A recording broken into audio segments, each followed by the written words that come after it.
Ring around the roses, pocket full of posies. Ashes, ashes, we all fall down.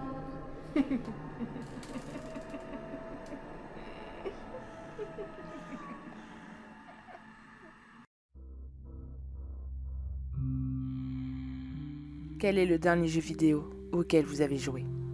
Pour ma part, c'est un jeu sur l'application Roblox. Il s'agissait d'un Tycoon, celui de créer une serre pour recréer une habitation, qui me permettait ainsi d'avoir des papillons en guise de voisins. Je ne sais plus comment ce mode s'appelait, mais j'ai trouvé l'univers très coloré, très féerique. On pouvait y mettre des colonnes florales en spirale, tel un sapin, qui serait bien taillé, avec de belles marguerites de toutes les couleurs. On pouvait y construire un escalier, menant à un second étage, pour y faire notre petit coin de cocooning. Et au fur et à mesure qu'on débloquait des zones, il faut bien sûr avoir de l'argent. On avait 3 options, pour pouvoir en obtenir. D'abord, jouer la carte de la patience. En attendant, il y avait une petite somme d'argent qui grimpait. Ce n'était pas très rapide, mais c'était un moyen gratuit pour se procurer cet argent.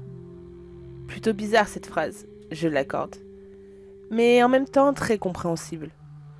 Ensuite, pour l'autre option, j'équipe mon personnage d'un filet à papillons et en avant-gaiement pour la chasse aux insectes volants.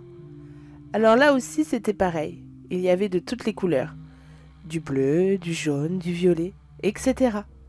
Selon la couleur, on pouvait en obtenir un certain nombre, et après, une fois qu'on a bien couru comme des idiots, on pouvait les échanger contre de la monnaie du jeu, ou bien les cocons avec un certain nombre de papillons récupérés. On pouvait obtenir différents selon leur niveau de rareté, et ainsi de suite, afin de terminer à 100% la maison aux papillons. Je n'avais pas envie de mettre ma carte bancaire dessus, donc j'ai joué la carte de la patience. Cela m'a pris 5 jours, pour enfin obtenir le badge si satisfaisant de la nouvelle maison des papillons. C'était tellement agréable de finir un jeu, même si ce dernier n'a pas une grande popularité. Le plus important était de passer le temps, de se divertir. C'était le but même d'un jeu vidéo. Et non, ça ne nous rendait pas cons. Bon ok, peut-être une minorité de personnes, mais il ne fallait pas mettre tous les joueurs dans le même panier. On est tous différents, et encore heureux. Et puis nous les gamers, on ne fait chier personne, on est dans notre coin tranquillou, pour être dans notre bulle. Alors respectez-nous. Tout comme les lecteurs, les lectrices, quand ils ouvrent un livre, c'est un moyen poli pour vous dire « foutez-moi la paix » et non pas être ouverte à la discussion. Mais c'est une question de politesse envers autrui. Enfin bref. Vous savez ce qui se passe quand on est assez patient pour terminer un Tycoon? Eh bien, on l'a terminé, c'est tout. On peut seulement admirer le travail du développeur du jeu. Mais il m'est arrivé de quelque chose d'invraisemblable. Une porte que je me disais secrète est apparue derrière ma petite serre. Au début, j'ai pensé à un niveau bonus. Mais quelle ne fut pas ma surprise quand j'ai constaté avec stupeur mon design. Comme tous les joueurs du monde, je suis collé à un écran et une personne dite humain. Une personne normale, avec soit mon smartphone, soit une manette de console. Et non pas des mains de Playmobil. Le reste de mon corps, je ne savais pas à quoi il pouvait bien ressembler, car je ne le voyais pas. Je voulais essayer de marcher, essayant de visiter ce qui se trouvait devant moi, mais je ne pouvais pas faire fonctionner mes jambes. J'étais là dans presque la pénombre, sans pouvoir parler, ni même marcher. Je ne sais pas combien de temps je suis restée comme ça à attendre. Mais ça y est, une lumière vive est apparue. J'avançais enfin pour faire, un parc animalier, c'était indiqué sur la pancarte.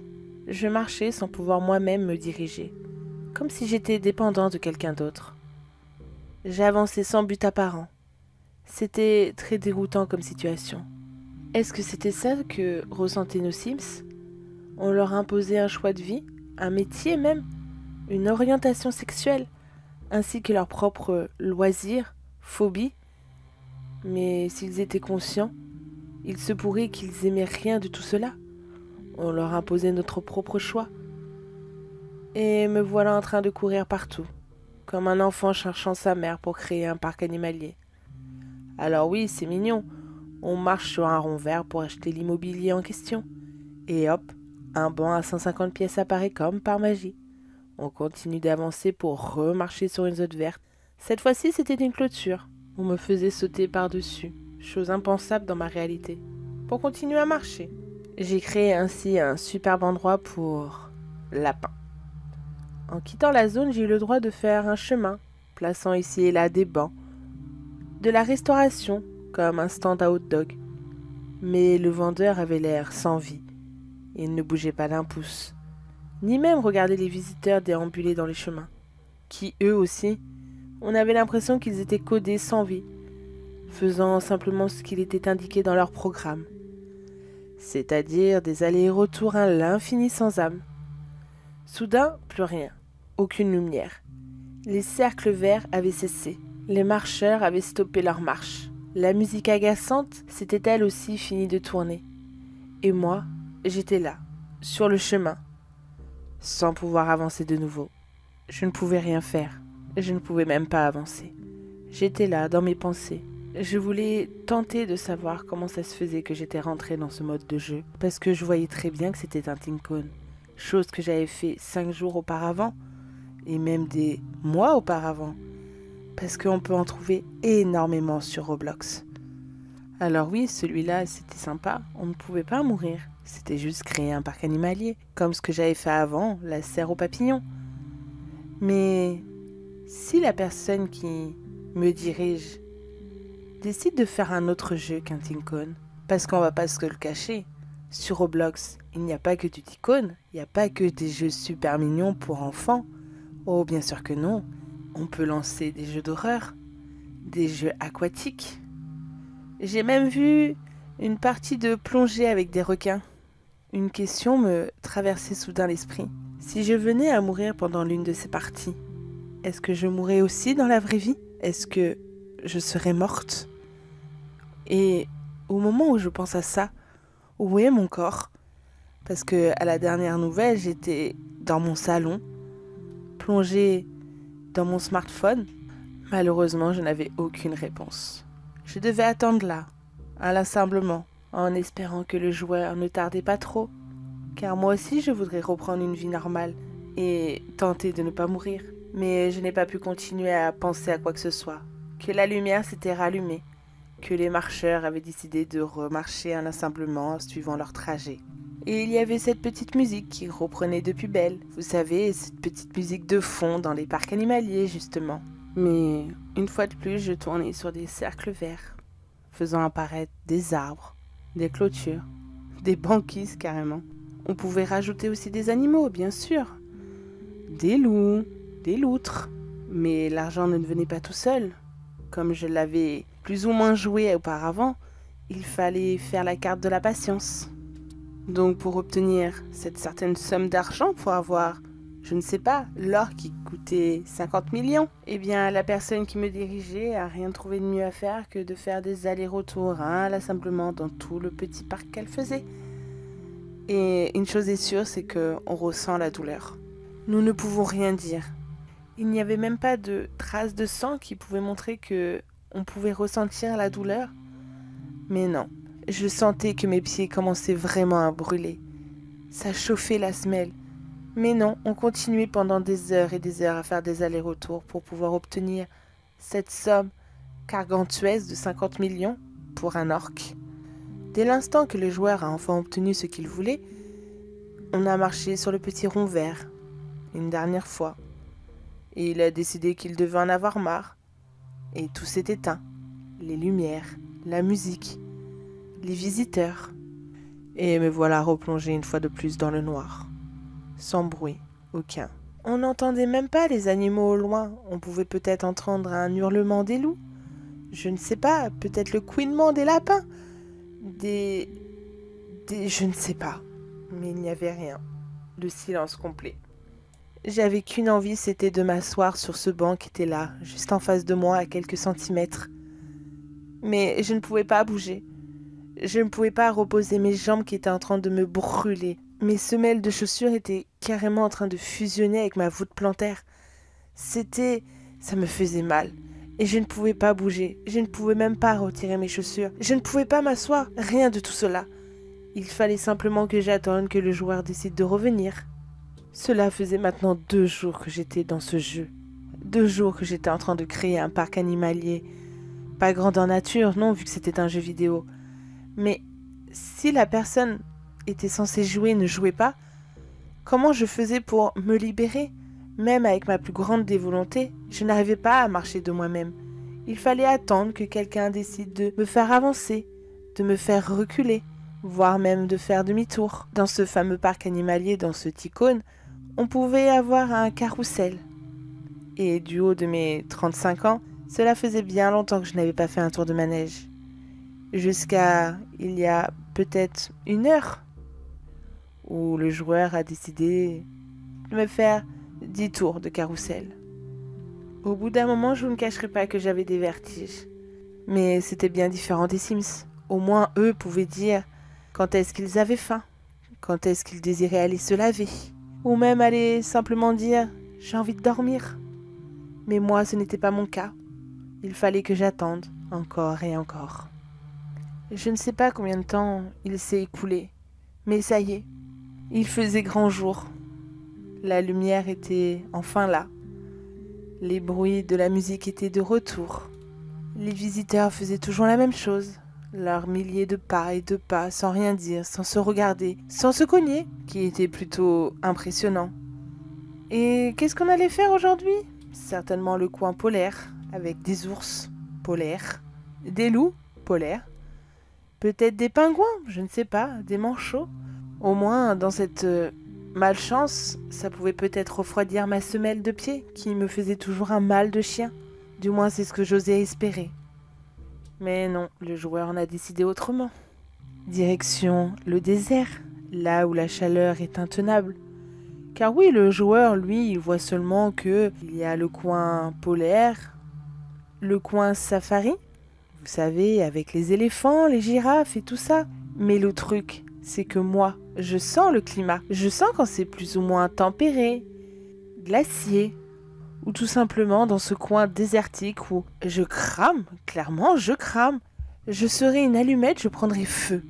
Mais non, on a continué comme ça à créer je ne sais quoi, des crocodiles, des bancs, des arbres encore et toujours des arbres. Et forcément de la restauration, des épiceries, des toilettes aussi, ainsi que des poubelles, même si je voyais que les visiteurs n'avaient rien à faire qu'il y avait des poubelles. Ils jetaient leurs détritus là, par terre. Alors le joueur en question avait la possibilité d'acheter ou non un employé pour pouvoir nettoyer son parc, ainsi que de ramasser la merde des animaux. Et le dernier employé, qui n'est pas des moindres, aidait à la nourriture des animaux. Et à moi, Gugusland, où je devais créer le parc. Oui, c'était bien 5 minutes de créer, de marcher sur ces ronds verts, attendre encore et encore que l'argent monte patiemment, à faire des allers-retours du point A au point B en passant par eux. C'est mignon, vraiment. Mais là, je commençais sérieusement à en avoir marre. Je commençais réellement à souffrir de mes pieds, même de mes jambes. Je voulais tellement que tout cela se termine. Je voulais que le joueur se dise « Allez, vas-y, je prends, je ne sais pas, 5 heures et hop, tout est fini. » Mais non, rien de tout cela. On a continué à jouer ainsi pendant, peut-être, j'ai dû compter 7 jours, 8 jours, peut-être plus. Je ne sais pas du tout, à vrai dire. Car je me faisais par rapport à quand la lumière était éteinte et quand elle se rallumait. Pour moi, c'était équivalent à une journée. Il se peut aussi que la joueuse ou le joueur en question pouvait rallumer le jeu plusieurs fois par jour. Mais dans ces cas-là, je ne le savais pas. Car je ne voyais pas vraiment le temps de jeu. Non, parce que des fois, elle cessait toute activité. Je restais en plein milieu du chemin, là, sans bouger, en attendant certainement que l'argent monte, tranquillement. Une fois qu'elle avait assez d'argent, elle allait de droite à gauche, me faisant passer sur ces fameux cercles verts. La seule chose que je suis sûre dans ce Ticône, c'est que j'ai fait énormément de kilomètres. Ah ça j'en ai fait, croyez-moi. Mais moi je veux juste une chose, c'est que ce jeu se termine. Je veux passer peut-être cette porte mystérieuse qui me permettrait de rentrer chez moi, Et si j'arrive à sortir de cette zone, de ce Tincone, de Roblox, je jure de ne plus jouer à aucun jeu. Et voilà, pour une énième fois, la lumière s'est éteinte. Les visiteurs ont cessé de marcher. La musique s'est arrêtée de jouer. Et j'attendais là encore une fois dans le pénombre. Mais je n'ai pas attendu si longtemps que ça par rapport aux dernières fois. Non, mais je sentais qu'il y avait quelque chose de différent. Alors oui, les visiteurs étaient là en train de marcher comme d'habitude, sans réel but. Mais la musique avait quelque chose de différent. Ce n'est pas cette petite mélodie odieuse que vous pouvez entendre pendant des heures et des heures. Non, là c'était bien différent. Et la lumière aussi, elle n'était pas aussi vive. Elle avait un petit effet... Je ne sais pas comment vous la décrire, mais c'était un petit peu bizarre, vraiment. Est-ce que la joueuse ou le joueur en question avait rajouté un mode ou qu'il en avait tout simplement marre d'entendre la toute petite mélodie qui était là durant tout le jeu? Je ne sais pas. Mais visiblement, le jeu était le même. Il fallait attendre que l'argent augmente. Et une fois que l'argent était là, eh bien, il fallait que je marche sur les cercles verts pour pouvoir acheter l'immobilier, les animaux et la restauration. Elle avait terminé toute la zone du parc dite normale, genre la partie banquise, la partie avec des animaux plus ou moins domestiques. Vous savez, les lapins, les cochons d'Inde, les hamsters, puis les tortues. En fin de compte, nous avions terminé le parc animalier, enfin. Je m'attendais donc alors à avoir une porte mystérieuse apparaître, je ne sais pas, à côté de la porte d'entrée du parc, mais rien de tout cela. Elle s'est encore dirigée vers une nouvelle zone, que je n'avais pas vue jusqu'à présent, non. Cette zone était en fait assez sombre, je dois l'accorder. Il ne faisait pas grand jour, non, c'était plutôt la pénombre, un petit peu l'obscurité des nuits d'Halloween. Et oui. Elle était rentrée dans un événement Halloween. Elle avait dû acheter un mode qui était normalement pour l'année dernière.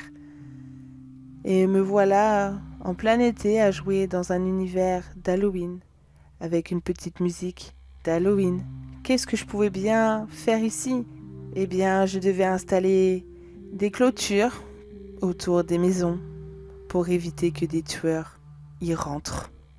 Dans le jardin de ces dernières, il fallait qu'on installe des lanternes, des citrouilles, des petites chauves-souris, des toiles d'araignée dans les coins des murs, plein de petites décorations pour Halloween, j'ai envie de dire. Mais en attendant que l'argent augmente encore une nouvelle fois, elle me faisait faire des allers-retours, allant du premier parc à ce second parc. Et autant vous dire que je ne sentais plus mes jambes, mais pas du tout. J'avais l'impression que c'était coupé. J'étais rendue à un stade où j'avais envie de croiser un tueur dans ce nouveau parc, pour qu'il m'achève. J'en avais marre de rester dans ce jeu mobile. Clairement, ce n'était pas une vie, je ne pouvais rien faire. Je ne pouvais pas manger, je ne pouvais pas aller me laver. Je devais juste faire ça, marcher sur des ronds verts parce que l'argent était suffisant. Non, je n'en pouvais plus. Mais par chance, l'événement était assez court. Il n'y avait pas grand-chose à acheter. Est-ce que c'était à ce moment-là que la porte magique s'ouvrait, me laissait enfin rentrer chez moi dans le monde réel? Eh bien, ce fut tout autre chose. Je l'ai vu avancer vers moi. Le joueur aussi, très certainement. Un tueur. Je ne sais pas qui c'était, je ne connais pas. Mais lui m'a bien vu. J'ai essayé de courir pour m'échapper de lui. J'ai essayé de partir. Je voulais être à son opposé. Je voudrais même retourner à l'entrée du parc animalier et même faire un crochet au niveau de la banquise pour soulager mes pieds. Eh bien non, je n'ai pas eu le temps. Le tueur était beaucoup plus rapide que moi. Et le joueur, lui, a dû sûrement se dire que ce n'était pas grave si je mourais car il pouvait relancer certainement une autre partie avec un autre joueur, un autre personnage de Roblox. Mais en attendant, c'est moi qui avais peur, qui avançait de plus en plus à mon égard. Il se rapprochait, dague à la main. Et moi, eh bien sûr que je ne pouvais pas avancer. Le joueur avait décidé d'en rester là. Et oui, le jeu s'était éteint. Mais bizarrement, le tueur, lui, il était toujours actif. J'ai envie de dire que c'était un mode plutôt basique dans ce genre de plateforme. Mais j'aurais préféré que le joueur ne l'installe pas. J'espérais sortir indemne de ce jeu, rentrer chez moi, pouvoir aller m'allonger, mais le tueur était là, devant moi. Je ne pouvais pas reculer, bien sûr que non. Les visiteurs avaient cessé de marcher, bien évidemment. La musique avait disparu, elle aussi. Je sais que ce que je vais vivre est certainement très douloureux. Je le vois s'approcher avec la dague qui était à quelques centimètres de moi, visant d'abord la jambe, mais j'avais tellement mal que je sentais déjà plus rien.